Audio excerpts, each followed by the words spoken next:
R2 goes through, if you actually, from a progressive standpoint, R2 just goes through machines like an alpha male just raping other machines. Think about it. It's R2 is a misogynist and a rapist. Okay, so I'm sorry. So what is next? That's what's up on the board and the screen in front of me. By the way, you can check it out. Facebook.com/Conduit News. Go to the YouTube page as well.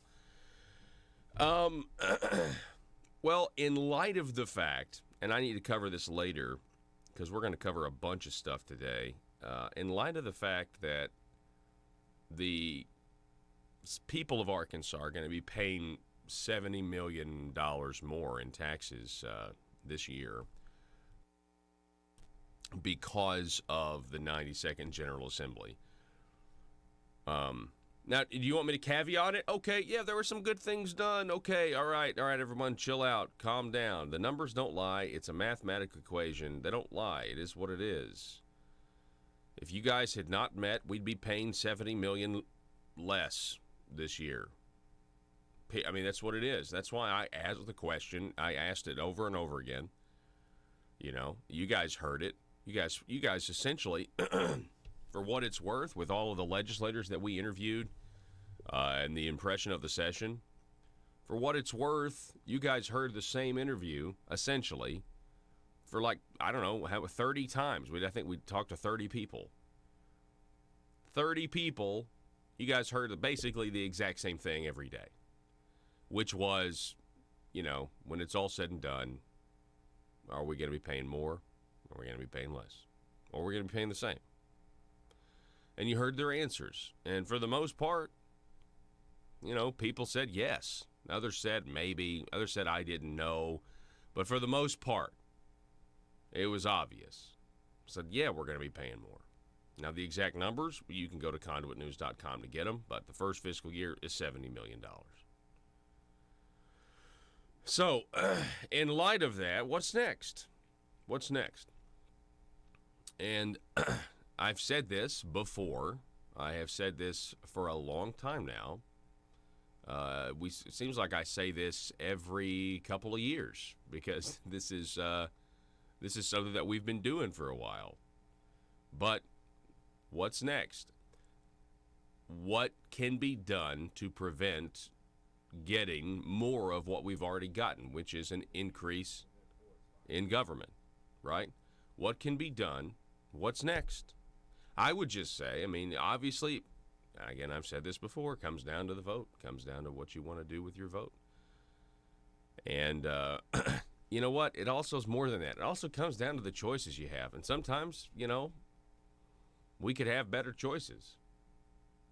If I'm being quite honest about it. Not to be skeptical, but that's the truth. Telephone number, 870-275-9799. Hang on, let me give you one more caveat. Yes, some good things happened in the 90s. You got to make sure you say that, or people just, they just think, well, you just don't like anything. No, good things that happened. I did my best to actually cover those good things that happened when they happened.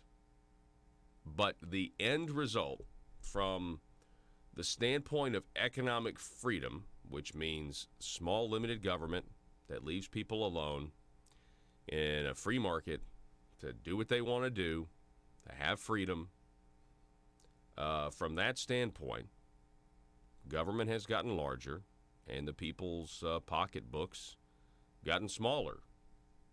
So it is what it is. I think that's one of the most important things going on right now. I think it's great that we have so much unity with the social issues. I think it's great that we have legislators and legislation that makes us one of the most pro-life states in the country. By the way, on that, federal judge Christine Baker permanently, extending her injunction against pro-life laws.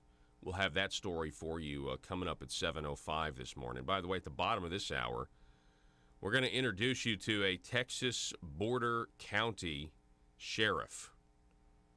The Hudspeth County, resolution was filed by the sheriff himself.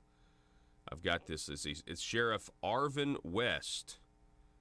Explained he understands the constitutional authority the sheriff has, and he felt it is his duty to protect the citizens of his county from federal overreach and intrusion. Basically, he declared a pro-gun sheriff charges ahead for Second Amendment and declared his county a sanctuary for people who want to protect themselves, for people who believe they have the right to defend themselves. Second Amendment sanctuary, if you will. We're talking to him at the bottom of this hour, so we're excited to talk to him about that, especially with everything that's been going on. Then an hour from that at 7:30, Jonesboro Alderman Bobby Long will be back with us. We're going to be discussing tax increases, what that's going to do. For those of you that don't know, Jonesboro trying to raise the tax on their people. They called a special election for September the 10th because they want to raise taxes a full cent, half of it for police and fire, half of it for a quality of life tax that's going to pay for stuff that we don't know for sure, but it might pay for bike trails. It might pay for an aquatic center. It might pay for a children's museum. We're not really sure yet because we have to pass the tax and then let a committee decide and then let the city council decide whether or not the committee is correct, and then we'll know what the new money will be used for. So, and that right there is the biggest problem that I have with it. How am I supposed to vote for something when I don't know what the money's going to be used to build? You know what I mean? I know what it might be used to build. For example, it might, nope, I'll leave it at that. 870-275-9799. All I'm saying is, if it was going to subsidize one of my hobbies or recreational activities, then maybe I'd vote for it. I would at least like to know. Oh, I probably wouldn't because I would try to stick to the principle, like if there was some sort of I think I said this a couple of weeks ago. I love to barbecue. If it was going to put professional barbecue equipment in every park, that would be kind of cool, like a different smoker for each area, so you could try out different methods. You got your vertical, you got your firebox on the side. That'd be kind of fun, right? I might could get behind that. I'd be very tempted. Now, also, if you got some sort of tax credit, for your wood, pecan wood, post oak, whatever you use. Telephone number 870-275-9799 if you want to contribute to the conversation.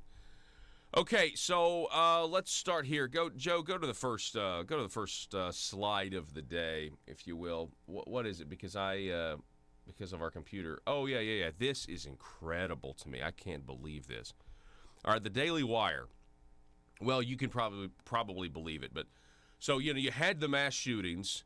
You had the president come out and give a speech. The New York Times wrote an article about it. This was the initial headline. You ready for this? Let's find the actual tweets. Go ahead. Scroll down. So the liberal elite moaned and groaned and whined because they didn't like a headline on the New York Times. Didn't mean for that to rhyme. Listen to this. New York Times, Trump urges unity versus racism. And Beto O'Rourke, Robert Francis O'Rourke, unbelievable. So mad. So mad at this tweet, right? Now keep scrolling down here. Let's see what else we got. Senator Cory, scroll up. Senator Cory Booker, another 2020 hopeful, wrote, "Lives literally depend on you doing better, New York Times. Please do."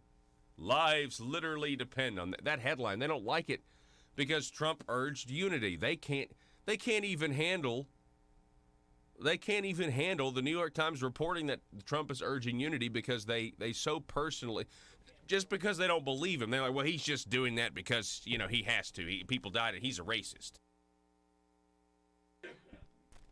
Hey, at New York Times, what happened to the truth is worth it, not the truth, not worth it, wrote New York Mayor and 2020 candidate Bill de Blasio. They can't handle when their people tell the truth. Yeah, it's exactly right. You know, the New York Times, we all know, is a progressive liberal rag. And they make one headline. Let's see. And newcomer Alexandria Ocasio-Cortez, the Democratic Socialist, Democratic National Committee chairman, the future of the party. Let this front page serve as a reminder of how white supremacy is aided by and often relies on the cowardice of mainstream institutions. Oh, no, you're not attacking the media, are you? I thought attacking the media was bad. Oh, my goodness. All right, so keep going here. What else? Because I want to get, because what do? There are all these people that say, we're going to cancel our subscriptions. We're going to cancel our subscriptions to the New York Times. We're all liberals and we're all mad. What a surprise. So, go to the Breitbart article. New York Times changes Trump headline to appease far left extremists. Yes. They were so upset that they got them to change it from Trump urges unity versus racism to, Joe, go ahead and show the audience. Keep going. Assailing hate, but not guns. That's what they changed it to. So instead of just reporting what the president said, we need to be unified, we don't need to be racist. Instead, they're like, well, we need to turn this headline into a criticism of President Trump because that's clearly exactly what our readers want. And so they did. Well, he assailed hate, but he didn't assail guns. Can you believe this guy? This New York real estate guy who's secretly been a racist his entire life, apparently. And he's also, he tricked Hollywood and the TV networks because he had this massively successful show that I'll admit I never watched, but I mean, you know, it was successful, The Apprentice. And they're all really mad at him because he's now president of the United States, and he was one of them, and he has decided to not march to the beat that the DJs, or the media rather, set. And most people, I mean, if you don't march to the media's beat, you can last for a little while, but no one's ever lasted as long as Donald Trump. It's amazing to me. He just refuses to accept their circular morality. He refuses to accept the news media as legitimate clergy to judge and tell the public what's right, what's wrong, not to mention what is the truth. Just absolutely refuses to accept them as legitimate. And it's driving them nuts. It's driving Hollywood nuts. It's driving radical Democrats and all Democrats nuts.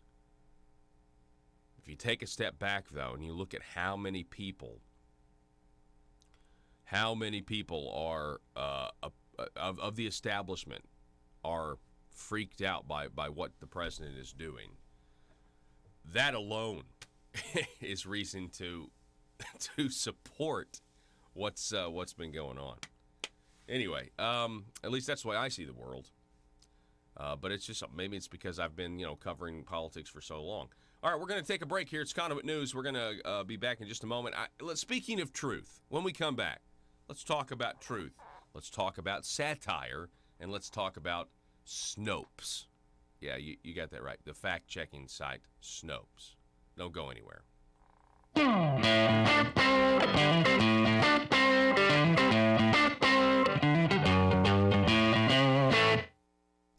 we got this story here from David Showers. David Showers, writing about a Fort Smith attorney who has been at the center of the Arkansas Freedom of Information Act battles in West Arkansas, said that clear statutory language could prevent what happened in Garland County earlier this month, when a committee of elected officials, court officers, and law enforcement officials met without notice Joey McCutcheon is that attorney. He joins us now via phone. Joey, how are you this morning? Morning. Doing good, Paul. How you doing? I'm doing great. So first of all, tell us about, if people don't know about this Garland County controversy, tell us what happened in Garland County. Well, I haven't seen all the documents, but it appears that this committee, this Criminal Justice Advisory Committee, met, which was composed of judges, prosecutors, maybe the prosecuting attorney, the JP, met and discussed the closing of the Garland County Jail, and the jail was temporarily closed after the committee met on July 10th. So, the question becomes, is that a government-appointed committee, which would have required notice under the Freedom of Information Act? It's certainly a group of citizens meeting, but those citizens happen to be elected officials, a prosecutor, a judge, a court member. Whether there's a violation of FOIA or not, it sure looks like that the spirit of FOIA was violated.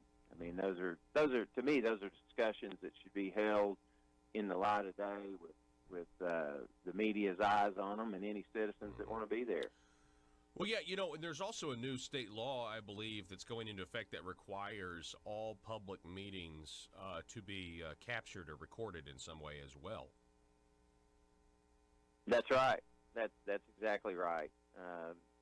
One of the really, thank goodness, we finally see a law that is supportive of FOIA and brings more light to government.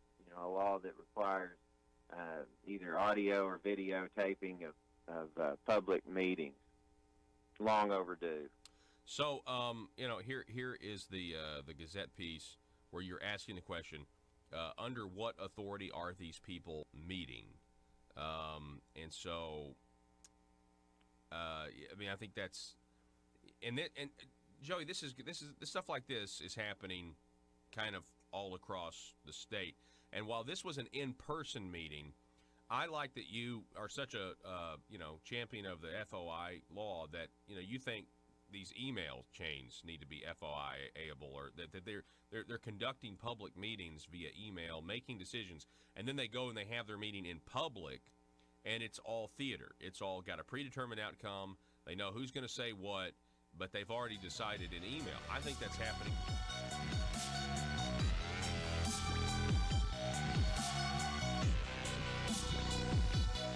Need your daily news fix? Don't forget to tune in to Conduit News Radio with Paul Harrell. All right. I found this so interesting. So there is now a battle between the satirical, or a conflict between the satirical website, the Babylon Bee, and the false fact-checking website Snopes.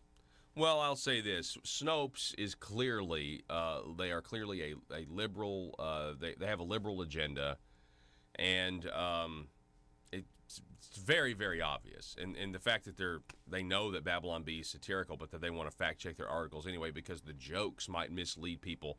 The jokes in Babylon Bee articles may mislead people based on the punchline. Can you imagine this? These are totalitarian freaks. And by the way, the idea of independent fact checkers is ridiculous.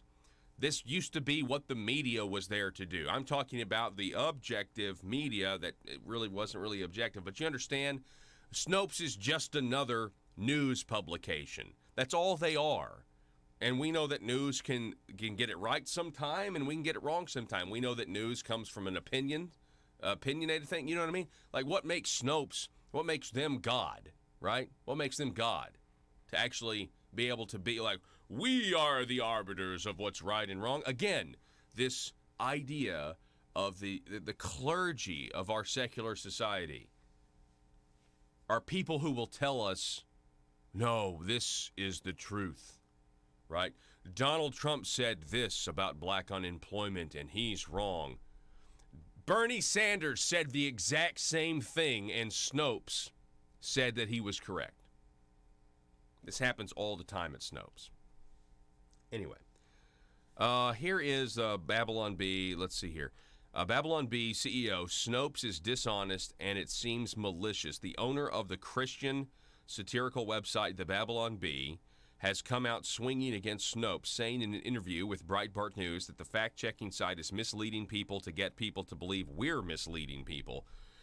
Babylon Bee CEO Seth Dillon told Breitbart News that Snopes has continued to fact-check his site, even though Snopes has indicated in private communication that it knows the Babylon Bee is satirical. They're misleading people to get people to believe we're misleading people. The left-leaning Snopes has repeatedly attacked the Bee by fact-checking its humorous articles and labeling them false, which, if you get labeled false by Snopes, Facebook will put you into a category and it will hurt the business. You know, it can hurt your business, right? Because Facebook is all about, you know, trying to make sure that Donald Trump doesn't get a second term, so they have to limit freedom of speech on their platforms. And that's really that's the honest-to-goodness reason. Snopes confirmed via email that it is changing the way it rates humorous articles. Let's see. But Snopes still claims that many readers are unable to discern the Bee's satirical tone in headlines like Ocasio-Cortez appears on The Price is Right, guesses everything is free, Jussie Smollett offered job at CNN after fabricating news story out of thin air, both of which were hit with false ratings by Snopes. Something about the Babylon Bee's material, whether it's subject matter or style or the presentation or the distribution or something else, is not resonating for many people and is leaving them confused. After this controversy made headlines, Babylon Bee came out with a new article. Joe, Snopes announces fact-check study Bible. Now keep in mind, it's satire. U.S. popular fact-checking website Snopes has announced the first official hard copy Bible, the Snopes Fact-Check Study Bible. The Study Bible is designed to undermine your faith at every turn by performing shoddily research fact-checks of every claim the scriptures make. Did Jesus rise from the dead? Fact-check. Legend. Is Jesus Christ the truth? Fact-check. False. Snopes is the only verifiable truth. Jesus' parables are the target of frequent fact-checks in the Study Bible, as Snopes authors seem to be unable to tell the difference between Jesus' obviously allegorical stories and historical narratives. You can check that out at the Babylon Bee. Babylon Bee, B-E-E, like bzzz, B-E yourself.com. Captured or recorded in some way as well. That's right. That's exactly right. One of the really, thank goodness, we finally see a law that is supportive of FOIA and brings more light to government. You know, a law that requires either audio or videotaping of public meetings. Long overdue. So, you know, here is the Gazette piece where you're asking the question. Under what authority are these people meeting? And so, I mean, I think that's, and Joey, this stuff like this is happening kind of all across the state. And while this was an in-person meeting, I like that you are such a champion of the FOI law that you think these email chains need to be FOIA-able, or that they're conducting public meetings via email, making decisions, and then they go and they have their meeting in public, and it's all theater. It's all got a predetermined outcome. They know who's going to say what, but they've already decided in email. I think that's happening all over the state, all over the country, really. No, I think there's no question that it is. I've seen it time after time again. We've currently got a case up against the school board in near Heber Springs, where making those types of decisions through text messages. We've seen it happen in Mansfield, Ozark, Fort Smith. So it's happening all over the state. The Supreme Court recently blurred the lines with their ruling in the Wade case. But the bottom line is, in my opinion, if two folks off of a board are meeting to discuss business that is foreseeable to come before the public body, then that needs to be a meeting that everyone gets notice of.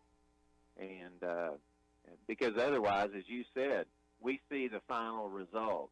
All the discussion has already occurred, just like we see in the legislature. Bottom line, I mean, they go to the back rooms, discuss the legislation, and then all we see is a final vote with all the discussion done in the back rooms. And that's dangerous to our republic. Yeah, I mean, it's kind of a daunting mountain when you think of it. I mean, how would we ever actually stop, just to kind of, pontificate here, how would we actually stop that from happening? Because, you have what the public sees is not what really...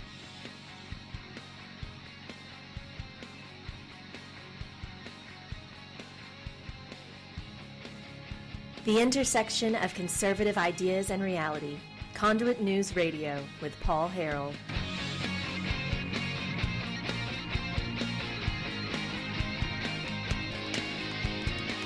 All right, folks, welcome back to the show this morning. Thank you so much for being with us. Telephone number again, 870-275-9799, the intersection of conservative ideas and reality. We don't just want to talk about conservative ideas. We want to actually see them implemented. And here's one guy that is actually doing this. I want to introduce you to a Texas sheriff. He's from Hudspeth County. His name is Arvin West, and he joins us via phone. Sheriff West, how are you, sir? I'm great. How are you this morning? I'm doing well. I wanted to share your story. I saw it. I know this happened back in July. You're the sheriff of a Texas border county, and it seems like you think that in the future, federal government may actually do more to come after our guns, and you declared your county a sanctuary county for the Second Amendment. Tell us about that, sir.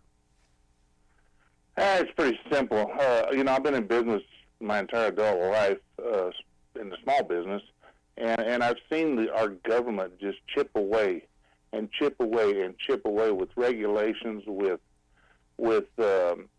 just different angles at cutting away and beating small businesses over the head. And I could see this movement on a Second Amendment Constitution. The Democrats, the way they're acting, the issues that are happening throughout the country, and I could see where they were going to kind of backdoor trying to take our guns away. They knew they can't stand up to the Americans and say, "Come, give me your guns," and we're the federal government. We're here to take care of you. They knew that would never fly. So I could see them coming into counties, to municipalities, and saying, "Look, we'll give you grants or we'll give you money to start collecting guns from your citizens." And the fear I had was my county government taking that money and trying to either push myself or a future sheriff to do just that. And by passing this resolution, by putting it on the table now, they would be in direct violation of that. Wow.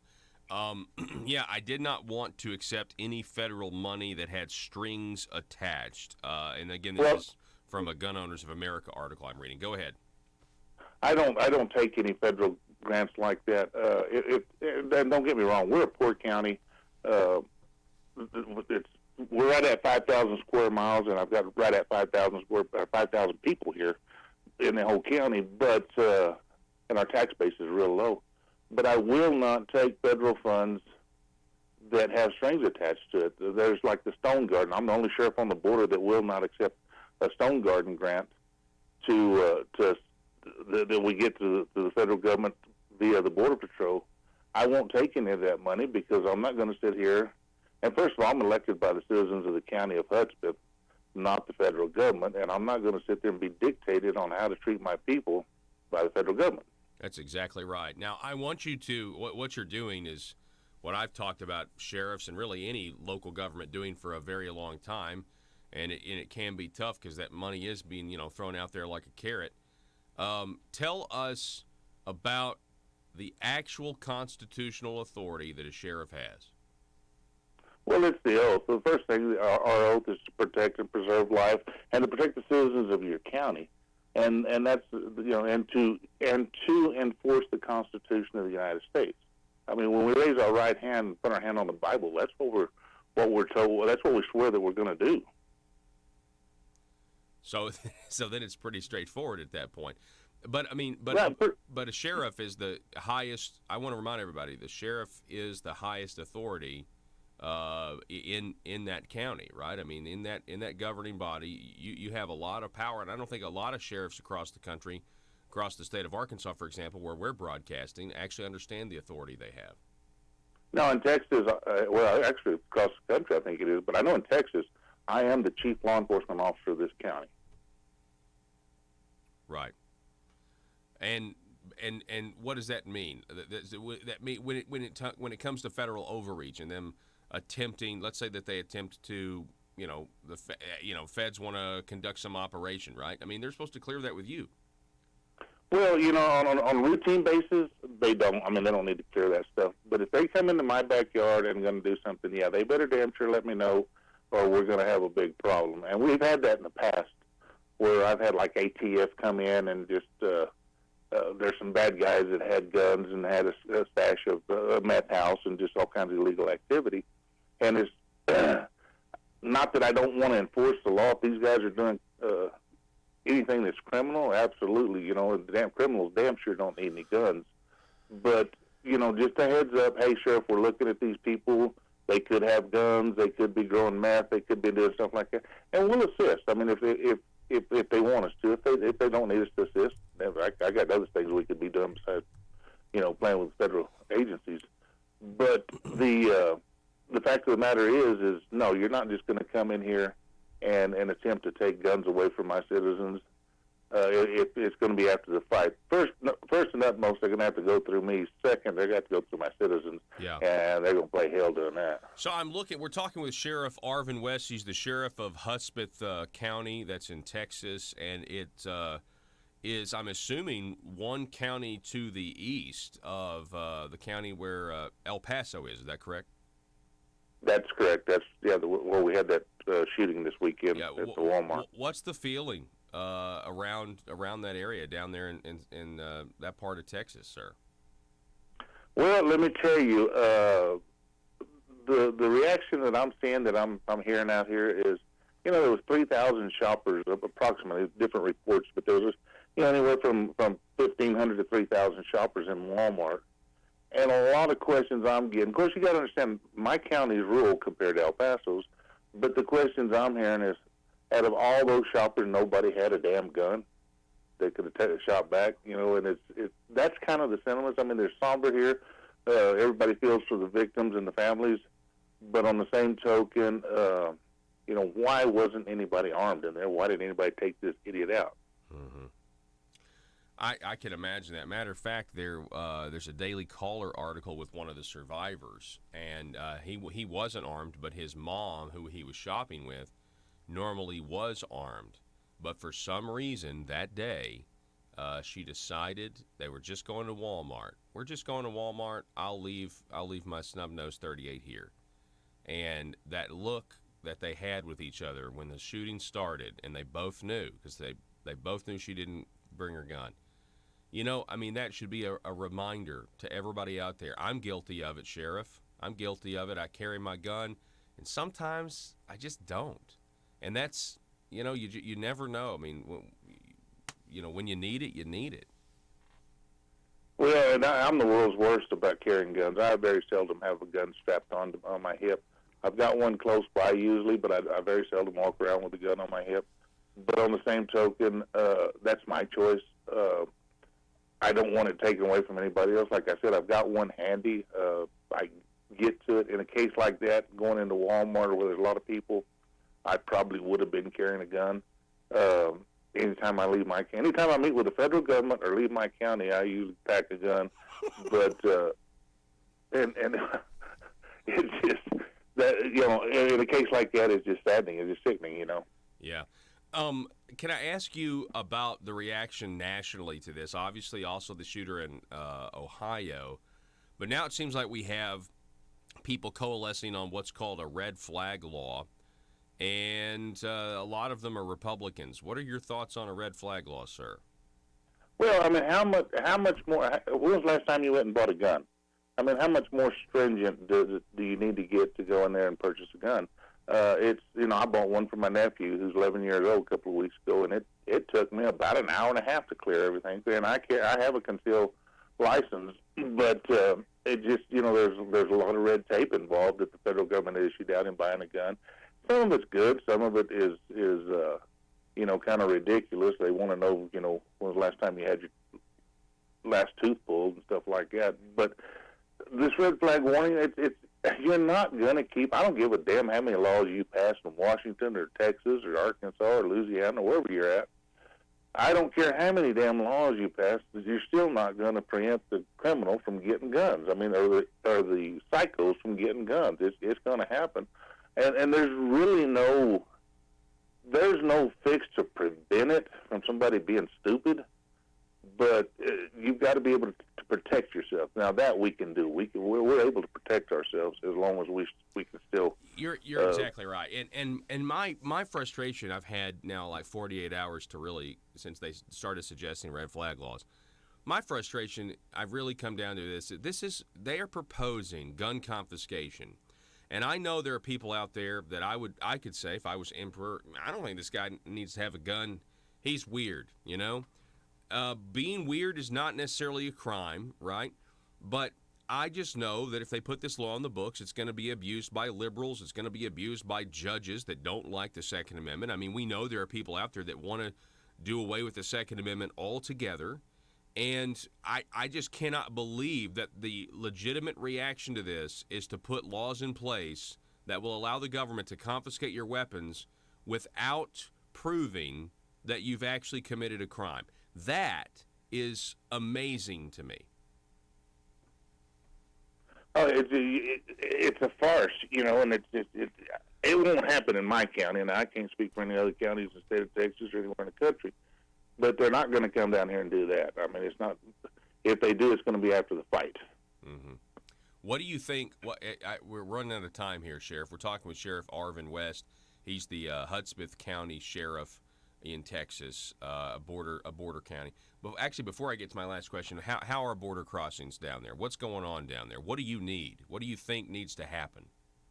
Well, secure the border, put Border Patrol back on the border, and build a wall where the wall is feasible, and just do your jobs. Let these agents do what they're supposed to be doing, what they know what to do, and leave the bureaucracy out of it. And we'll get this, we'll get this country cleaned up, and we'll just let good people in and not worry about the bad people. That's exactly right.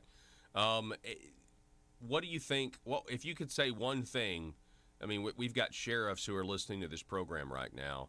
If you could say one thing to them, what would you say? Stay strong, stay true to the Constitution, stay true to your oath, and protect your citizens. All right. Sheriff Arvin West, it's a pleasure to meet you, sir. Thank you for standing up for the Constitution. And I think if we had, if America was full of sheriffs like you, sir, I think a lot of this nonsense would stop. So. Well, I appreciate you having me on, and it's been a pleasure. All righty. Sheriff Arvin West, everybody. Hudspeth County. It's a border. I mean, I'd love to have him on again sometime. That was great. It's good to talk to somebody who is, he understands that he's protecting. He is there to uphold the Constitution. The Constitution is there to protect citizens' rights. It's that simple. Not to try to regulate them away. Not to say, well, technically, I think a militia it had to do with the National Guard. No. He's there to protect the citizens' rights from encroachment. And if more people were like that, this would be a much more free country. And all the sheriffs out there listening, I would encourage you guys, if you don't know, and you know what, it's okay if you don't, but I think some of you may not know the absolute authority you have within the borders of the county that you are elected to. We got to take a break. We'll be back in just a moment.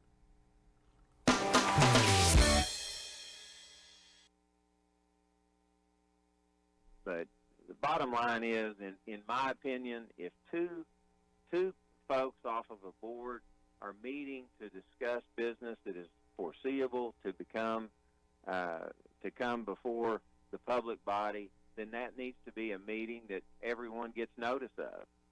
And because otherwise, as you said, we see the final result. All the discussion has already occurred, just like we see in the legislature.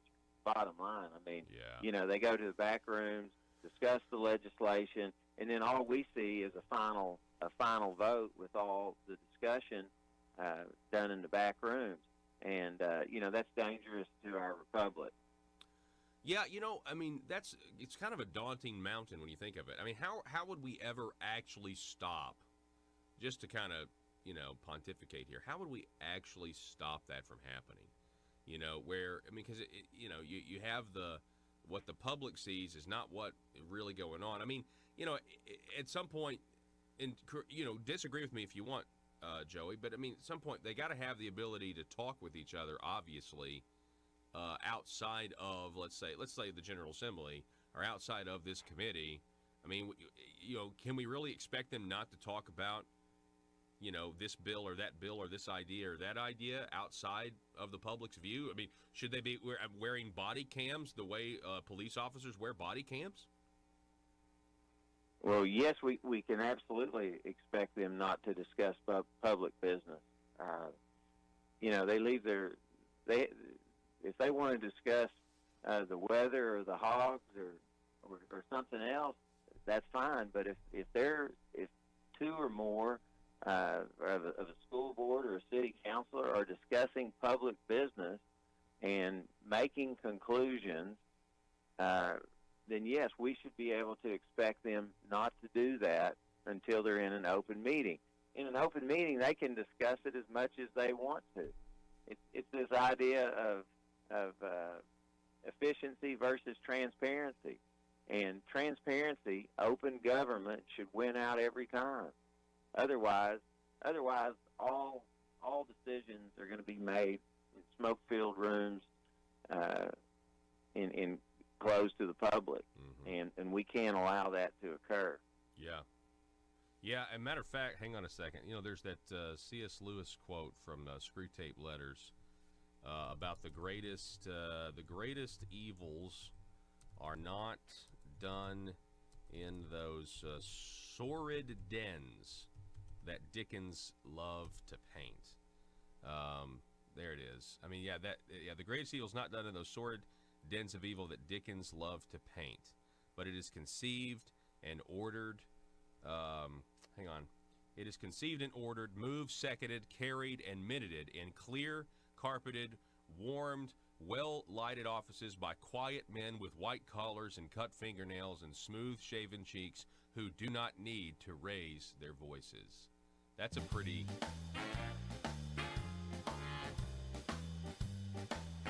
Exposing the truth and everything the Marble Palace establishment keep trying to cover up. It's Conduit News Radio with Paul Harrell.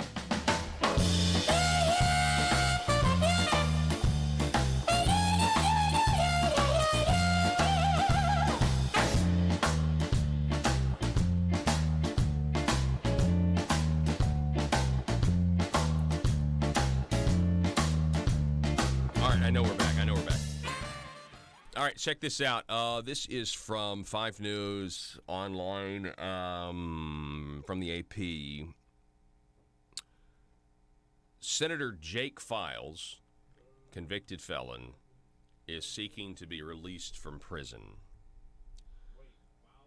Yeah. Files is wanting out of prison. I mean, that's not necessarily a shocker, but he's apparently been a good behaved inmate. A well-behaving inmate. A former Arkansas senator who pled guilty to fraud and money laundering is asking to be released immediately from prison. Jake Files, Fort Smith, a handwritten request 1 year after reporting. So he's been in there for a year. He has an 18-month sentence. Now, the fact that he only got 18 months is incredible to me. Let's just remind everybody. Okay, Jake Files, Republican. Jake Files, head of the Revenue and Tax Committee, had IRS problems of his own, right? Jake Files, and we still have some interesting discovery about him getting $80,000 wired to his account after tort reform legislation was filed. This all came out in discovery.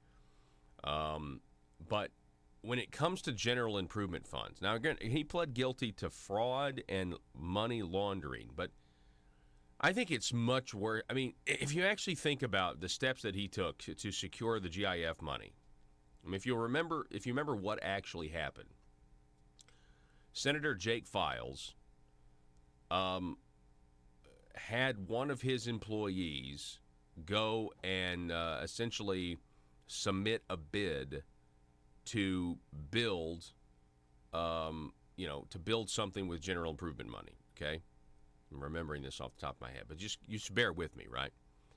And then, okay, he has a construction company, so this employee submits a bid, and under I believe another. It's basically like an independent contractor for Files, but submits a bid to the city. We'll do this for this amount of money, and it was going to be paid for with general improvement money, right? That Jake Files had secured for Fort Smith. Well, then they got to have more bids, right? They had to have competitive. It's a competitive bidding process, so they get 2 other bids from other companies, I believe in Oklahoma. And come to find out, those companies never sent bids. They never sent the bids for the project because the heads of those companies came out and said, we never sent those bids to the city of Fort Smith. Not to mention, that's if we were to have sent a bid, it wouldn't even look like this. That's just not how our proposals look. They don't look like this. So you have essentially a scenario where Jake Files sent the city of Fort Smith fraudulent bids from other companies in order to make sure that his employee's bid was the lowest. And then when he got the money, he he basically got it in cash, and got this woman to go cash the cashier's check or the wire or whatever, take it out, cashier's check. Anyway, the whole thing is a mess. The whole thing is an absolute mess. And yeah, he's serving his time as he should be for this, but only 18 months. I mean, think about the plotting. Think about the ease that went with that. I just think that was that is some premeditated stuff right there. That I'm willing to scam my own city with. Anyway, something to think about. 18-month sentence. Let's see. And everybody makes mistakes, yeah. And I mean, it is what it is. Everybody's human. Everybody wants to get ahead. And people want to take shortcuts. I mean, we are all tempted to take shortcuts to get ahead. I'm sure we are. I mean, who knows? Who knows what you would do with that opportunity or what you would do if presented with that temptation. But the fact is, when you're in public office, you're supposed to be representing the good of the public. And then so to use your power and take advantage of that is the big problem here. And I'm sure it's a problem. I'm sure a lot of people from Fort Smith are upset about it still today. So he's petitioning the government. Arkansas Democrat Gazette says Files has no disciplinary incidents. He led worship services and evaluated his past actions. Files asked to spend his remaining time in home confinement and said he would seek to renew his real estate and general contractor licenses to search for employment and pay court-ordered restitution. Files resigned from the state Senate in January, a day after pleading guilty to charges of falsifying bids and pocketing thousands of dollars in state funds. It was for the softball complex. Anytime you drive by a completed softball complex, think to yourself, yes, it can be done. It's not impossible. It actually can be done. The telephone number, 870-275-9799. I just heard from a reliable source that Republican pioneer and patriot, Dorothy Crockett, is in the hospital. So I would like for all of us to be praying for her. Everybody, please give your prayers, lift them up to heaven, and just pray for Dorothy Crockett. She is one of the nicest, the sweetest ladies that you will ever meet. And not only that, she has tirelessly poured her work tirelessly into this movement that we call republicanism, of limited government, lower taxes, conservatism. And I'm told that she is in the hospital. So please send your prayers toward her. And that's what I will certainly do as well. She is, by the way, had speaking of Dorothy, she had a Facebook post where she posted the Conduit, or a portion of the Conduit for Commerce scorecard. And I think it was I think it was posted maybe, I think I saw it last week sometime. But over the last 24 hours, that thread kind of exploded with people, talking about the scorecard. And it's been pretty interesting, to say the least. But it kind of can disintegrate into exactly what I thought it would disintegrate into, a Facebook post where, there's the truth in the scorecard that people just don't want to hear. They don't want to specifically cite anything that's untrue within the scorecard. But then, and it's fine. I predicted this. I think I did a whole monologue on this one day. What I mean by that is there are people that just have their minds made up that don't want to hear the truth. They would rather just be ignorant of it, or they'd rather be lied to, or whatever. And that's fine. I mean, that's. I mean, I personally wouldn't want to be that way, but there are some people that they don't want to look at things objectively. They want to attack the messenger, and that's what's been happening here in Arkansas for a very, very long time. And so when it came time to put out the Conduit for Commerce scorecard, I kind of had this vision of, well, what's going to happen is there's going to be some Facebook posts, there's going to be some Facebook comments, and somebody's going to say one thing and somebody's going to say another thing, and nobody's mind's going to be changed, because nobody's mind has ever changed in a Facebook post. And you essentially have a wash when it's all said and done. And I'm just like, what is the point of the effort? How many times have you written out a Facebook message and then you're like, I'm deleting this. I don't have time to check this throughout the day. The news and talk of Northeast Arkansas. This is News Talk 101.3 FM and 12:30 AM KBTM, Jonesboro, an EAB radio station. All decisions are going to be made in smoke-filled rooms, in closed to the public, and we can't allow that to occur. Yeah, and matter of fact, hang on a second. There's that C.S. Lewis quote from Screwtape Letters about the greatest evils are not done in those sordid dens that Dickens loved to paint. There it is. I mean, the greatest evil is not done in those sordid dens of evil that Dickens loved to paint, but it is conceived and ordered.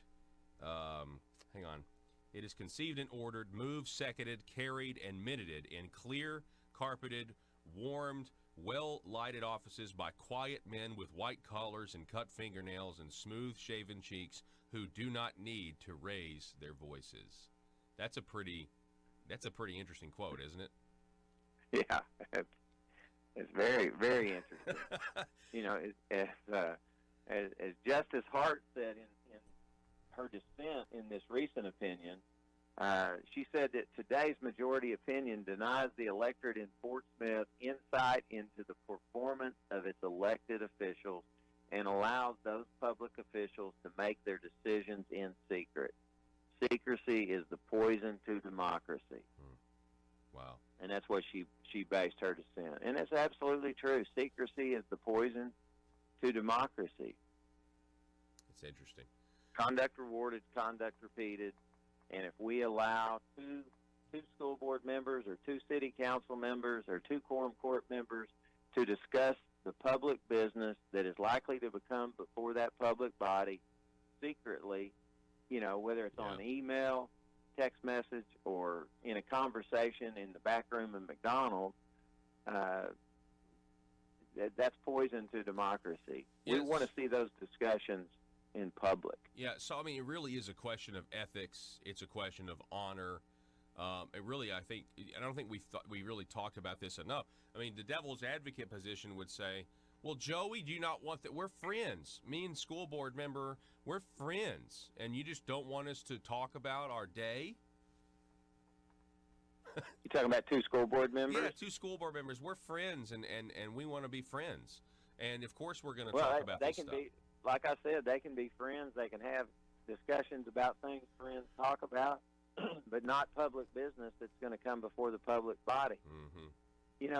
I think what's going to happen, what's going to happen, Paul, is either the legislature is going to have to define what a meeting is, or I'm strongly considering bringing a ballot initiative, filing it shortly before the Arkansas Attorney General, getting it approved, and let the citizens vote on what a meeting is. And the definition that I like is when two public officials are discussing our public business, it's likely to come before that public body. That's a meeting, and the public should get notice through at least the media, and also the people like myself in Fort Smith. And I would encourage all your listeners to contact their school boards and city government, JP, the Justice of the Peace, and tell those bodies that you want notice of all meetings that are occurring. So, like, let me ask you that, because I'm not opposed to this, but I am just thinking of the process as right now. So how would that work? Like, if you've got a legislator who has an idea, right now they have to go to the Bureau of Legislative Research. They have to say, hey, this is what I want to do. Can you, and there's probably an email chain that's created. There might be multiple legislators, that are now kind of looped in via the email. Hey, this is what we're thinking of doing. So you think all of that should be public? I think that's a slightly different question. Right now we know that the FOIA meetings provision does not apply to legislators. So that's a slightly different question, but an interesting question, and one that, frankly, I see what happens in the legislature. When Governor Rockefeller created and the legislature approved, the Democratic legislature, Republican governor approved FOIA, they didn't include the legislative body, which to me was one of the things that weakened this law, because he would have never got it passed. So it applies to city council and, city council, local government. I think it's time we ask ourselves if we still know the freedoms that were intended for us by the Founding Fathers. They seem to be in full-scale retreat from spending cuts and are talking about raising people's taxes again. And I have only one thing to say to the tax increasers. Go ahead, make my day. If we lose freedom here, there's no place to escape to. This is the last stand on earth. Those who would trade our freedom for security have embarked on this downward course. Whether we believe in our capacity for self-government or whether we abandon the American Revolution and confess that a little intellectual elite in a far distant capital can plan our lives for us better than we can plan them ourselves. Conduit News Radio with Paul Harrell is on now. All right, folks, welcome. We got a great rest of the show for you. You don't want to miss it. We've got Bobby Long coming up at 7:33. Then we've got your meme of the day, which we're working on. The meme of the day yesterday I thought was hilarious. The question was how to go on a plane ride with Bill Clinton and his friends. And it was a picture of a guitar, and the chord that was being played on the guitar was a B minor. Telephone number 870-275-9799. 870-275-9799. Okay, in Arkansas news, there is sad, what I think is outrageous news. I'm sick of this. How many times do the people's representatives that we vote for, how many times do we have to vote for a pro-life law and it gets struck down by a federal judge? Or it get delayed by a federal judge? How many times is this going to happen? How many times is U.S. District Judge Christine Baker going to block the laws of the people of Arkansas before she gets a clue about what's about to happen?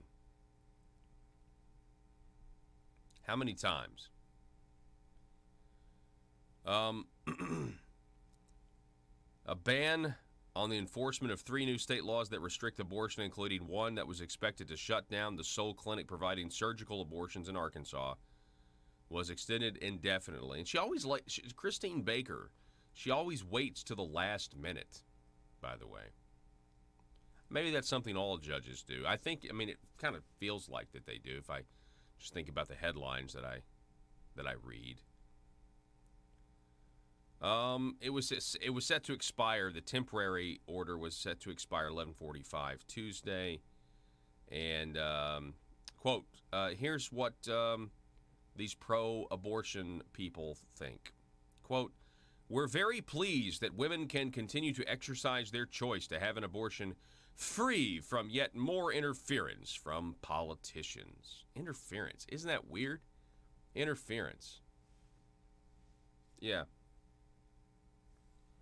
Yeah, I guess when, I guess that's what some might call Schindler when he was trying to save as many Jews as he could. He was interfering, not heroically trying to save lives, but he was interfering.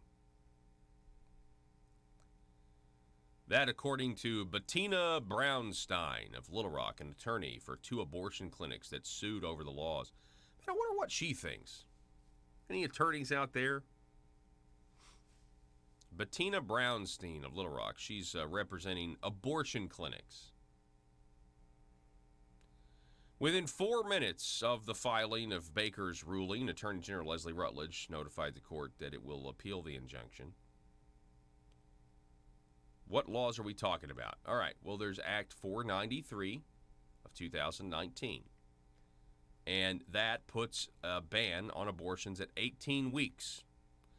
Also, Act 619 of 2019, which says that you can't have an abortion based solely on the likelihood of fetal Down syndrome. Because, eugenics.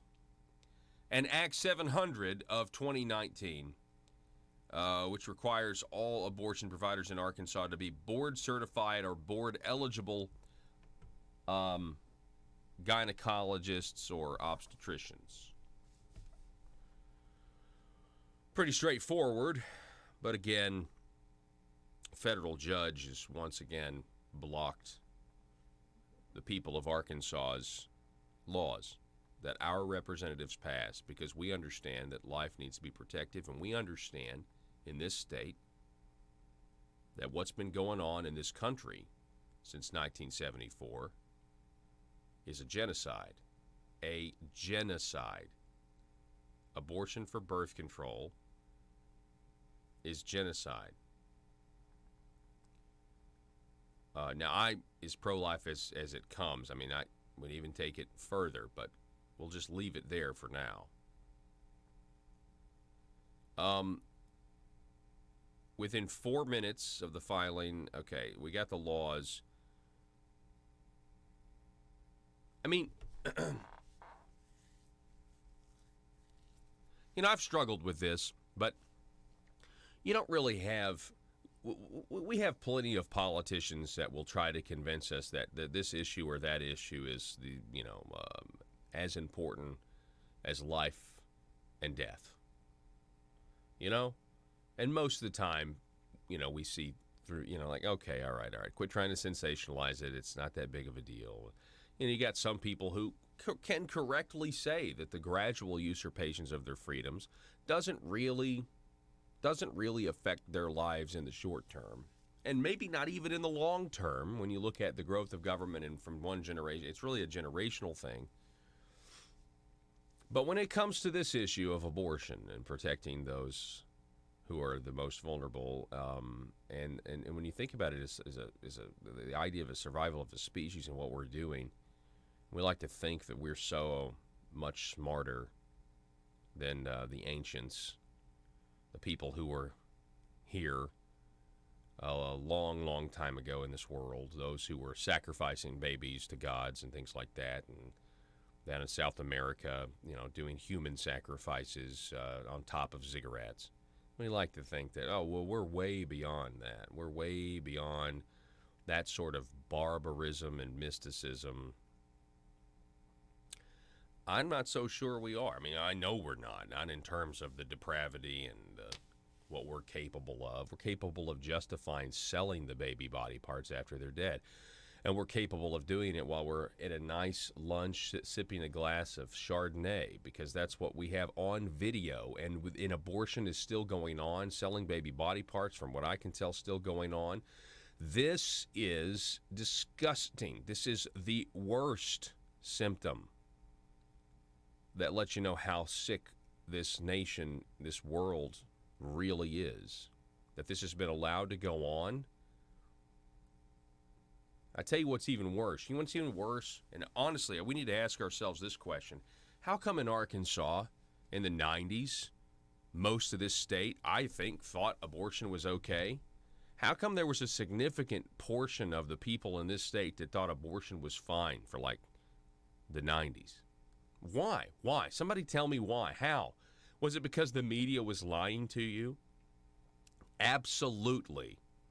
Preventing, we didn't really know. There's a lot of people that just didn't know. It's just a lump of cells. They didn't know about a separate, that's actually a human being there. It's got his own DNA right there.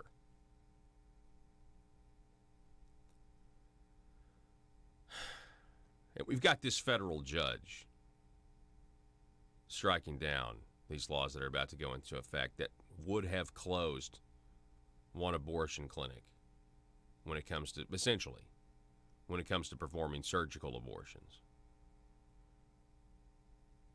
Right? We don't want to save any kids' lives.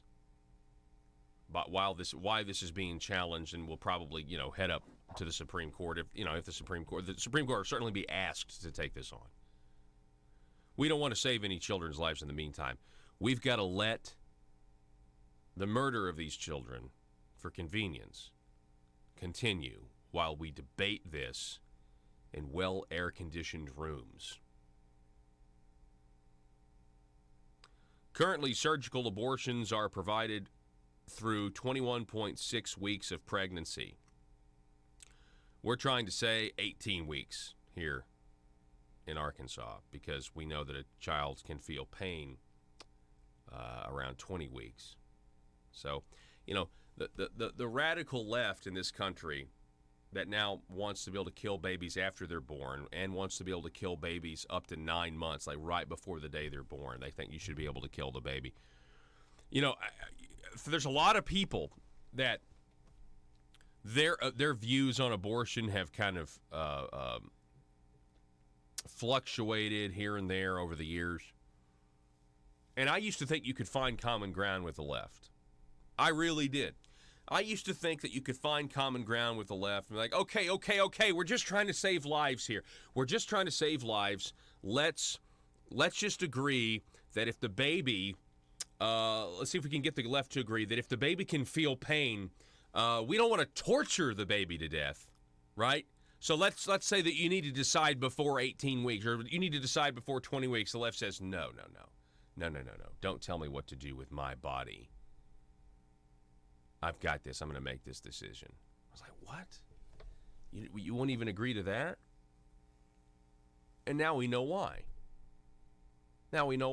While Arkansas was passing these laws in 2019, states like New York and Vermont and is it North Carolina or Virginia? I always forget. They're passing these crazy bills. where they're like, no, not 21 weeks. You should be able to kill this baby at 9 months old. So no wonder they weren't interested. No wonder they weren't wanting to be rational and say, yeah, you know what, maybe you should be able to make the decision. So while I still believe in this decision-making triage of let's try to save as many lives as we can, so let's try to ratchet it down, to whatever we can. The fact of the matter is, if they're going to take that position, we have no choice but to say, just stop. Just stop. Stop it all.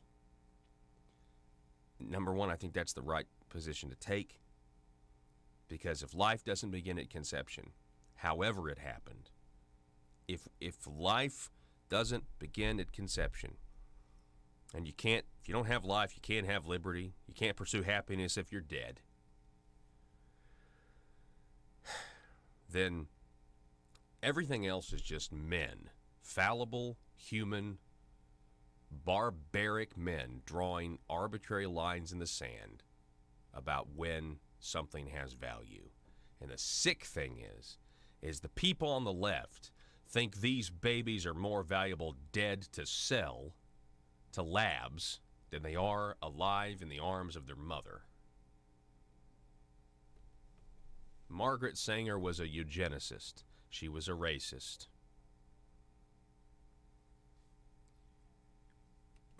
The racial outcome of what happened in 1974 should outrage seriously. The amount of black children who are killed is far more than white children. The racial outcome there is an absolute atrocity, and is racism in its worst form. Forget slavery. Let's just make sure that you're never even born. And that's why the Democrat Party is incredibly, and judges like this are incredibly consistent with things like the historical abomination of the Dred Scott decision. The Democrat Party is still the party of slavery. They're still the party of choosing who are people and who are not based on the issue of abortion. It used to be, if you're black, you're not a person under the Constitution. And now it's, well, if you're not born and the mother accepts you as a human being in her own, then you don't have rights under the Constitution. If you're at 21 weeks, okay, you now have rights under the Constitution. You now can pursue happiness. You now can have your liberty. But if you're not, well, then you're not a person. And I'm sorry, but I know judges have got to respect the Supreme Court and believe in this terrible word called jurisprudence that we've perverted, by the way. I know judges like, well, I got to honor what the Supreme Court says because somehow our founders thought that 9 guys in robes were gonna, like, they were real. They're the real masters. They're the real kings, essentially. 9 kings. Sorry, I read this morning and I got kind of heated up about it, as you can tell, because every now and then, you have this moment where you just kind of are awash in grief and anger about the system. The ACLU praising this decision by the judge to keep abortions going in Arkansas. Senator Jason Rapert, who recently announced for lieutenant governor, is quoted in this story. He sponsored the 18-week abortion ban. He said, quote, "I'm very disappointed to see that yet again the will of the people of Arkansas and the Arkansas legislature is overturned by one single federal judge." Now, the same thing could happen, by the way, and if it goes to the Supreme Court. The will of the people of Arkansas, and something that should be so black and white, at this point, as our scientific knowledge, and understanding of what happens, how we reproduce. It's a sad day in America when our laws protect little kittens and little puppies, but it will not protect a little human being in the mother's womb. Senator Rapert went on, it's my intention that someday we will see abortion abolished and no longer used as a form of birth control. Anyway, that's the news today.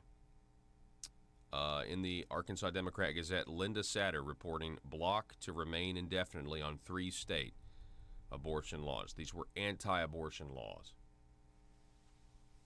And it really, truly is a shame.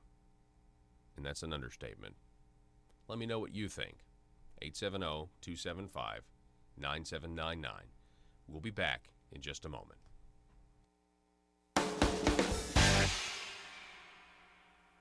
The people like myself in Fort Smith, and I would encourage all your listeners to contact their school boards and city government, JP, the Justice of the Peace, and tell those bodies that you want notice of all meetings that are occurring. So, like, let me ask you that, because I'm not opposed to this, but I am just thinking of the process as right now. So how would that work? Like, if you've got a legislator who has an idea, right now they have to go to the Bureau of Legislative Research. They have to say, hey, this is what I want to do. Can you, and there's probably an email chain that's created. There might be multiple legislators, that are now kind of looped in via the email. Hey, this is what we're thinking of doing. So you think all of that should be public? I think that's a slightly different question. Right now we know that the FOIA meetings provision does not apply to legislators. So that's a slightly different question, but an interesting question, and one that, frankly, I see what happens in the legislature. When Governor Rockefeller created and the legislature approved, the Democratic legislature, Republican governor approved FOIA, they didn't include the legislative body, which to me was one of the things that weakened this law, because he would have never got it passed. So it applies to city council and, city council, local government, government-appointed committees, and certainly that's the way our government should be run, that 2 of those people shouldn't be able to make their decision, or 2 or 3 or 4, and then have a sham meeting. Yeah. Which is what's happening throughout this state. Yeah. The Supreme Court did make it abundantly clear that these secret meetings can occur by email. All of them pretty much agreed on that point. At least 6 out of 7 agreed on that point. One kind of said that the legislature has not said that, but Paul, we need it defined what a meeting is, and I'd like to see it come through the people and enshrined in our Constitution. Yeah.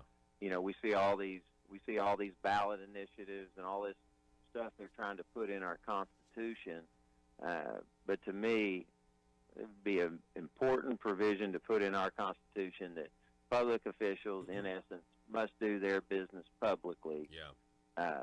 Where you and I and all the citizens can watch if they want to, and the media gets notice of it so they can report on it. I can't argue with that, and my devil's advocate arguments are typical. That's what you're going to hear. It's like people want to protect government. They want to protect the process of government, and we never have. You know what I mean? They're going to argue, like with the ethics provisions, like, well, we need to make sure we don't go too far, and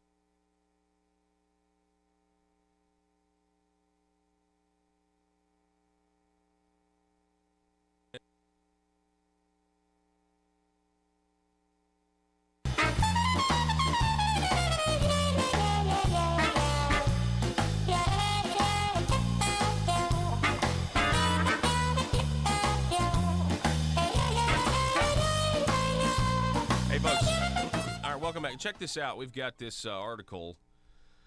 I didn't realize this. Okay, once again, if you are a white teenager right now and you want to act like a teenager, like typically like teenagers act, which you maybe make stupid decisions. Now is not a good time to be alive. I mean, when I was a teenager, I did a ton of stupid stuff, but the reason I specify race is because they really want to tie you to Donald Trump. I mean, we saw this with the coming high school kids that are wearing Make America Great Again hats, and what the left really can't stand is that Make America Great Again hats, the Generation Z, they're wearing them because they're now counterculture, and they're so sick and tired of being told what they can and can't do and what's politically correct that they're all wearing Make America Great Again hats, from what I can tell. Now, some of them do support the president. Some of them just want to make other people around them mad. It's like the new, I don't know, like, it's like the new motorcycle. Get on a Harley with a leather jacket and be. I'm telling you, right? Don't you? I mean, teenagers want to rebel. That's just what they want to do. Or typically, not that it's right, but it just seems to be. I mean, it's what happens. So, Daily Caller, Joe, throw this up there real quick. You got to be kidding me. No, I'm sorry, that's not the right one. McConnell. We're going with Mitch McConnell. McConnell's team responds after Ocasio-Cortez asks, "Are you paying for young men to practice groping?" Because of this photo right here. I just saw this too. You see this? Hey, Senate Majority Leader, these young men look like they work for you. Just wanted to clarify. Are you paying for young men to practice groping and choking members of Congress on your payroll, or is it just a standard culture of Team Mitch? So all these people wearing Team Mitch McConnell T-shirts, and there's a cardboard cutout of Alexandria Ocasio-Cortez, and she's being kissed on the cheek by one of the white boys. Looks like she is being strangled by one of the other ones. Not a good choice, but and of course the Washington Post refers to them as men. White young men. And these are clearly just a bunch of teenagers, man. They're not. I mean, listen. I'm not for extended adolescence, and I want people to take responsibility. And I'm sure their parents are not pleased, but at the same time, if you're a teenager out there, don't do anything stupid. Regardless of what your race is, obviously, don't do anything stupid. But anyway, Mitch McConnell's office denied. This was actually at an event where a lot of people came together. Quote, Mitch McConnell, "These young men are not on my campaign staff. They're high schoolers, and it's incredible that the national media has sought to once again paint a target on their backs rather than report real and significant news in the country." Anyway, we'll be right back with Alderman Bobby Long. Approved for you. They didn't include the legislative body, which to me was one of the things that weakened this law, because he would have never got it passed. So it applies to city council and city council, local government, government appointed committees, and certainly that's the way our government should be run. That two of those people shouldn't be able to make their decision, or two or three or four, and then have a sham meeting. Yeah. Which is what's happening throughout this state. Yeah. The Supreme Court did make it abundantly clear that these secret meetings can occur by email. All of them pretty much agreed on that point. At least 6 out of 7 agreed on that point. One kind of said that the legislature has not said that, but Paul, we need it defined what a meeting is, and I'd like to see it come through the people and enshrined in our Constitution. Yeah. We see all these ballot initiatives and all this stuff they're trying to put in our Constitution, but to me, it would be an important provision to put in our Constitution that public officials, in essence, must do their business publicly. Yeah. Where you and I and all the citizens can watch if they want to, and the media gets notice of it so they can report on it. I can't argue with that, and my devil's advocate arguments are typical. That's what you're going to hear. It's like people want to protect government. They want to protect the process of government. And, we never have, you know what I mean? They're going to argue, like with the ethics provisions, like, well, we need to make sure we don't go too far. And attorneys are, you're going to inhibit attorneys from being able to be legislators. We need to make sure we don't go too far with transparency. And it's like, for once, could we just go too far when it comes to disclosure, or go too far and just see what happens? Just see what comes of it. You know what I mean? We have all these concerns for the status quo, really, is what we're talking about. Like, yeah, this is a problem that needs to be reformed, but we don't want to reform it too much. And I'm just ready to reform it too much. Like, let's make a mistake. We got plenty of mistakes the way things are. Why not make a mistake in trying to correct it with too much transparency? I think that would yield way better results for the people than, say, what we've got now with all this corruption. Yeah, I mean, we need the light of day on government. That's the bottom line. And this recent Supreme Court decision in the Wade case that I was involved in, it basically Bringing you your daily dose of truth. It's Conduit News Radio with Paul Harrell.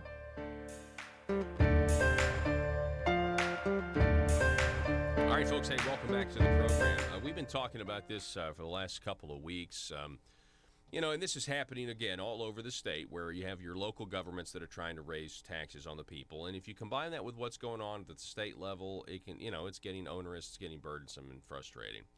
The city of Jonesboro has called a special election for September the 10th, where they will be asking for the citizens to vote for 1 cent sales tax. Half of that cent will go to police and fire, we hope, and the other half will go to, assuming if you want the tax to pass, you would hope that it actually goes with. The other part of the tax is supposed to go to a luxury tax. We don't really know specifically what that will be. It could be a pool. It could be renovating a theater. It could be an aquatic center. It could be a museum.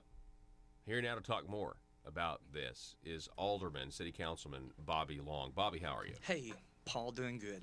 Okay, so there was a meeting on Monday night, the Northeast Arkansas Tea Party, and you were there, I was there, as well as this organization called Team Jonesboro, which are concerned citizens that have formed this group that are for this tax, and they gave a presentation, a PowerPoint. They had members of the community, or members of Team Jonesboro there from different sectors of the community. They each spoke. Just generally, what did you think of the event generally? First of all, thanks for having me. And I also want to give kudos to the Tea Party, for bringing them in and having this discussion. I think Iris, was bold in bringing them in. I think Team Jonesboro did exactly what they set out to do. They set out to, make their presentation, make their pitch. They took questions, a lot of comments. My take from the whole night was the frustration that I felt. I think there was a lot of frustration. I think there was a lot of people that were that thought that there was more going on to the whole thing than what meets the eye.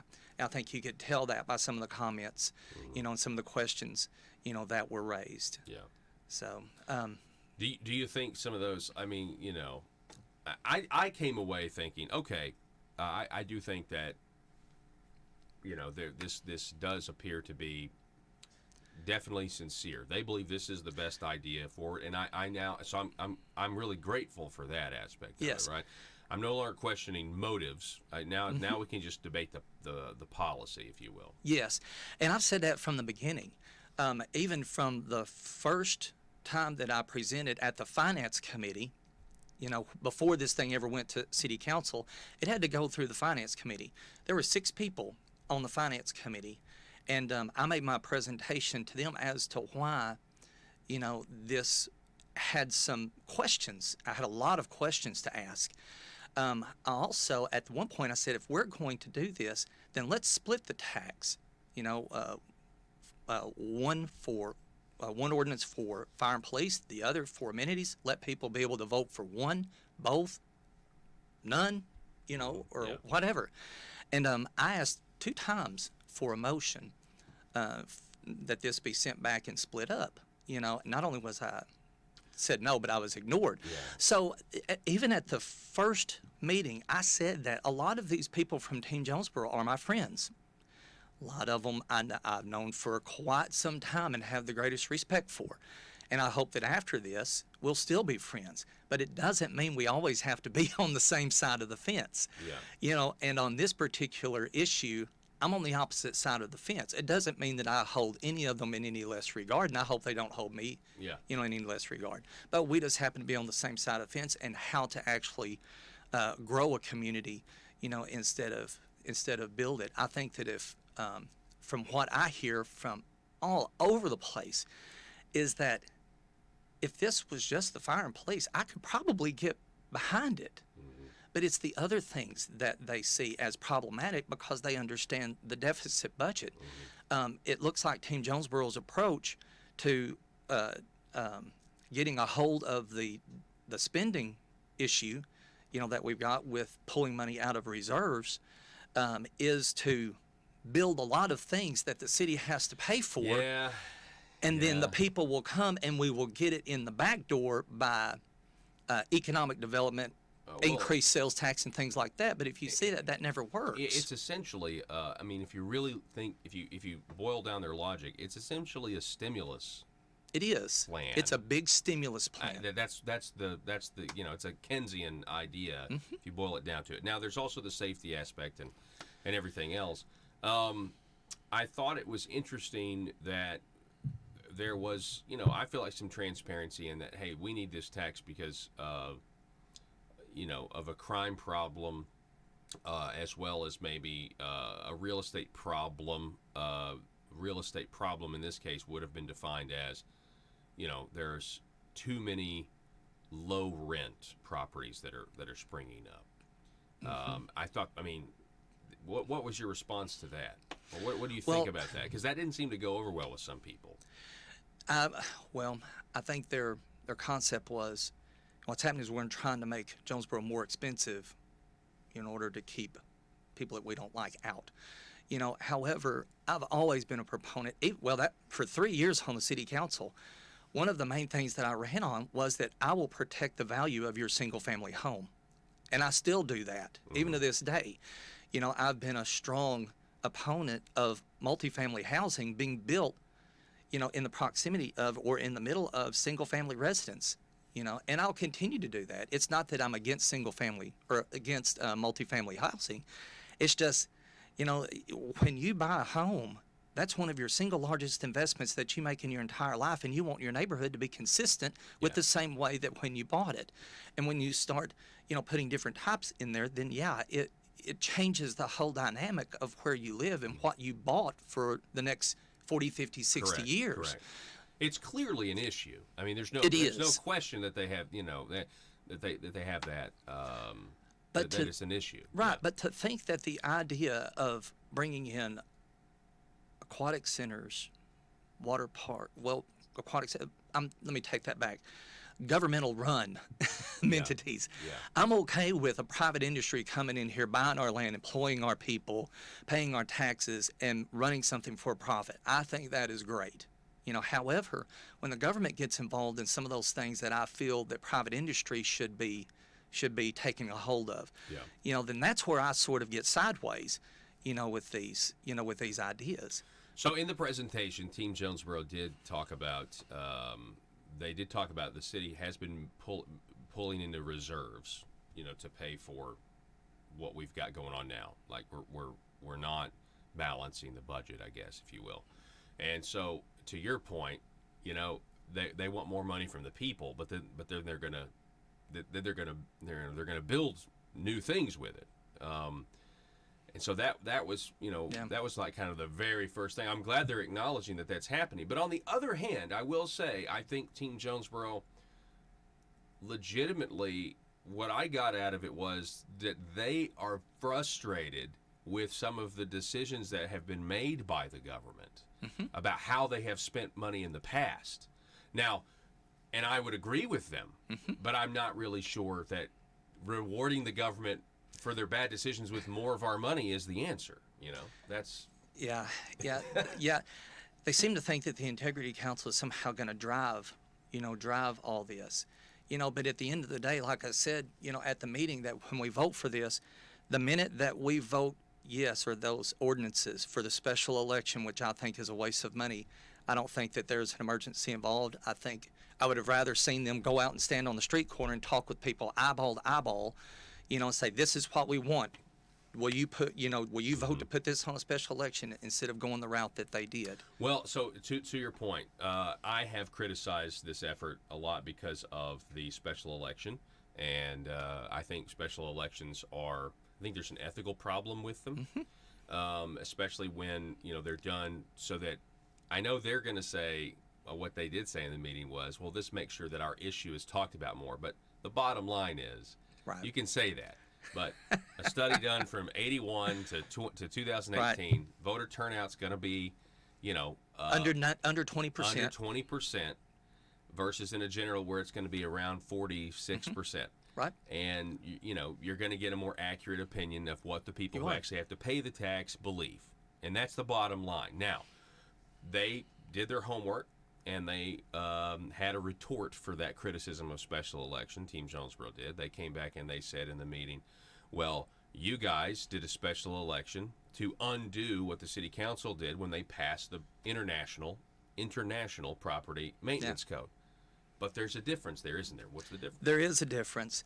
And I know several people that after that was passed, that there was a group of people that said, this is not right. It's going to do more harm than good. So they wanted to get that overturned. And how they did that was they did do a special election. But there were many, many people that stood in the heat of the summer with a clipboard out there talking to people and telling them what's going on and explaining why they wanted this, overturned. And they got that person to sign their name, put their address. Yeah. They're saying that, yes, this needs to be overturned and we want to move forward. I don't know how many thousands of signatures that they got, but they talked to thousands of people, and then they, of course, got the needed signatures and got it on a ballot. And it was overturned by like a 60% margin. And so that's why, that's an example of a special election actually, if you're going to have one, that's the one to have. Whether, where it's a direct response. It's a direct response to something that the government did that everybody doesn't like, or it's I would have rather it have been in the general. Obviously, if I were to have a choice, and I think I still would have failed. It would have failed miserably if it would have been in a general election. But to go out and actually get the signatures is different than how many people are on the council? 12 people. 12 people. Like, okay, here, we're going to do this special election, and they do have a point, but I think it's not apples to apples. It's certainly not apples to apples. Yeah, and the thing about it is, they didn't do anything that was underhanded. They abided by law. They did exactly what they were supposed to do. So I don't want to make that insinuation either. Yeah. No, you're right. I just got a problem. I've been, being down to Little Rock and seeing the stuff that goes on and what appears to be sometimes is just a formality. You wonder why you even have representative government when there's all these predetermined outcomes and everybody already knows what's going to happen, and so it's like it ends up being kind of like a theatrical experience where people are just playing the part and we're not actually having debates. We're not actually. And I from what I could tell, I got that feeling when I watched some of these city council meetings that we pretty much know the fix is in. And the one question that I didn't ask would have been, they kept saying if we don't get this, we're going to have to, you have to cut services possibly. It's like, well, has there been any study done? Like, if a city had to cut services, shouldn't we at least see that plan first? like, well, this is what we could cut? Have Yeah. there been any even studies saying, well, we could, this is a lot of waste, we don't have to have this, and nobody would really even miss it? Right, non-essential services Correct. until we get the budget under control. I remember it may have been last year. I was asked one recent council meeting from another councilman. Well, how would you balance this budget, because we had just, I think, 6.4 million maybe, 15.6 last year, 6.4 this year out of the reserves to balance the budget. There was, well, what's some of the suggestions you would have? And I remember one council meeting that there was an ordinance to buy 40 acre of what I called a gravel pit behind Craighead Forest, and it sort of helped make the lines even and stuff like that. I'm not sure exactly, what the purpose was, but it's $450,000 for those 40 acres, $450,000. But then later on, we were also told that, we're going to have to do some really hard things in the future if we don't get the spending under control. If we don't find a way to get more revenue into the city, But then 2 ordinances before it was passed, I voted against that, because I was thinking, because that had not been the first time that issue had been brought up, that we're going to have to do some hard things, in order to get this under control. And then we come up with an ordinance to spend money on 40 acres that I really didn't think we needed at that time. Yeah. And we sure didn't need to spend $450,000 at that time. So I think that would have been a pretty good start. Let's talk about the police and fire real quick with Sure. the time that we have left. So the Northeast Arkansas Tea Party seemed to think that the police and fire was totally legitimate, and that they would vote for that if it was just that. And I think there are some people that were convinced by this presentation just based on the audience. I think some people were like, okay, all right, we're going to vote for this. Not all, a minority, but I do think some people in the audience were. But there was some discussion about what happened 10 years ago. And I want to set the record straight, because I know what happened 10 years ago. They voted for a 50-cent sales tax. It passed. I mean, I was following it, very closely, and it was a shell game. They brought this up to the meeting. It was a shell game last time where people thought they were going to be, saving police jobs. And the fire chief did say, look, this was not to add anything. This was just to maintain. Well, so what happened was that 50 cent went to the police and fire, and what was being spent on police and fire could now then be pulled out and allocated somewhere else. I mean, that's what took place. And so somebody brought that up, meaning, how do we know that's not going to happen again? And the folks at Team Jonesboro seem to think that they would work to get city council members out of office if, in fact, this passes and the police and fire, because we do have this crime uptick, don't actually get more money, don't actually have more money. What were your thoughts on that? Well, I think everybody should. I think everybody should. I think when government officials go out and they promote something and they get the people to believe, their point of view, and the people act and respond to that and say, okay, and then they don't do what they say they're going to do, then yes, by all means, get a candidate that will and run that candidate, and support that candidate. I'm all for that. Like I say, I don't think anybody, and from what I've heard, I've not heard one person, that would say, yeah, I don't think we need to do this for a police fire. We do need 2 new stations. We do. Our police radios do need to be updated and things like that.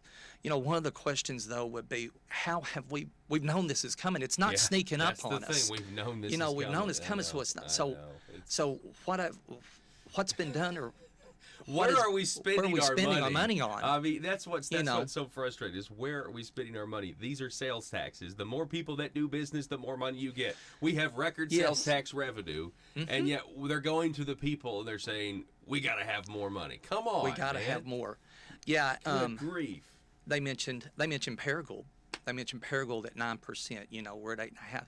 But Paragould passed a 1% permanent sales tax that goes directly to Parks and Rec that helps overcome the deficit that they're family Yeah. center out there in their water park Oh, yeah. has every month. Yeah. I've not seen one. Matter of fact, I talked to a lady that worked for legislative audit for 30 years. She said that she can't remember in all of her years going all over Arkansas that she saw one of those things actually make money. So what's actually happening is they're asking us for this 1%, half a cent from entities. Then what's going to happen, we're going to have to pay to get in. Then the city is going to have to come up and find a way to make money out of an already strained budget to compensate for what we know is probably going to be losses. Statistically, there will be losses. It will not make money. And then in 12 years, somehow everything is just going to even out, and we're going to have enough money to sustain not one, but possibly 10 drains, on the city. And I just don't see that happening. I don't think that's the right thing to do. Yeah. Bobby Long, it's always great to talk to you, sir. I appreciate Thank you, it. Paul. And just so you know, I reached out to Team Jonesboro after that meeting, got some contact, and again, I appreciate them coming and having what was a civil, congenial debate most of the time. I think the entire time it was, but there was some there were a few times I was like, I was just like, I hope this doesn't, blow up. Yeah, blow up. Like, please don't do this. I don't like public confrontation. Yeah. It's easier just to talk there. It's anonymously, kind of anonymously on a microphone. But That's good, and I hope that we can continue to have these types of discussions. And I reached out to them to come on the show. Is what I'm saying. Sure. So I don't know if they will, but I told them I'd love to have them on. We could talk to. I hope they do. Yeah. Anyway, but it's always great to have you, Bob. Appreciate Thanks, Paul. it. Folks, we got your meme of the day coming next up here on Conduit News. Don't go anywhere.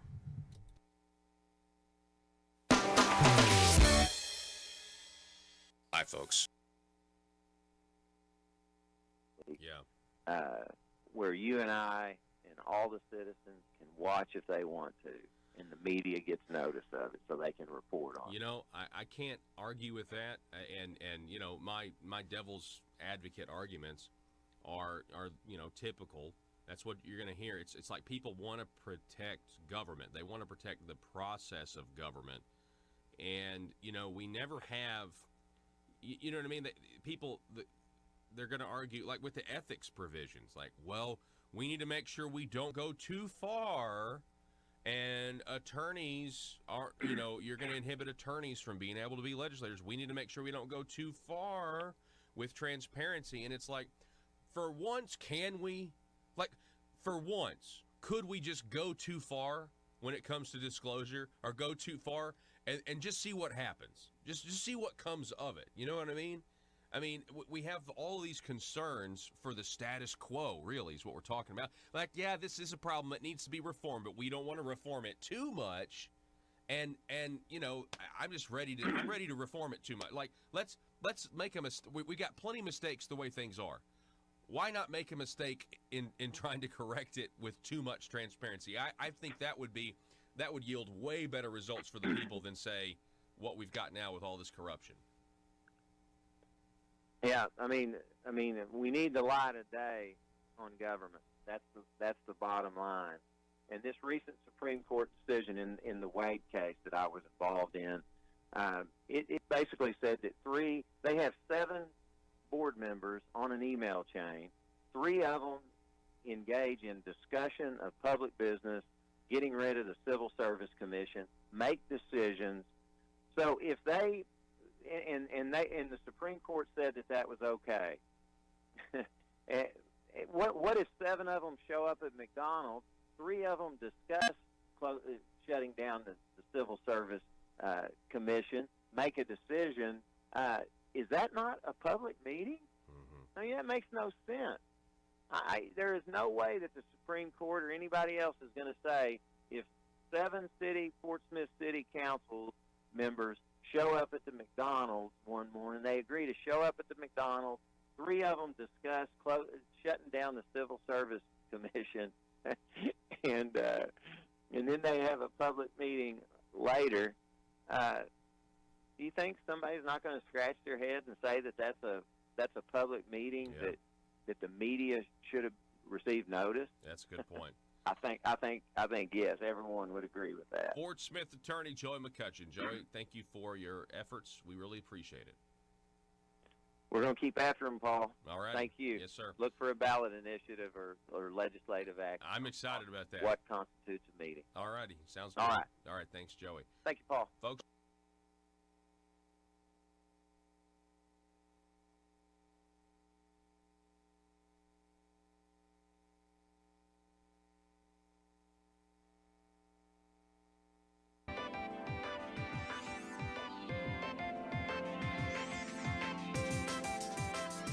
Conduit News Radio with Paul Harrell is building a liberty machine. Find out more at conduitnews.com. Real quick.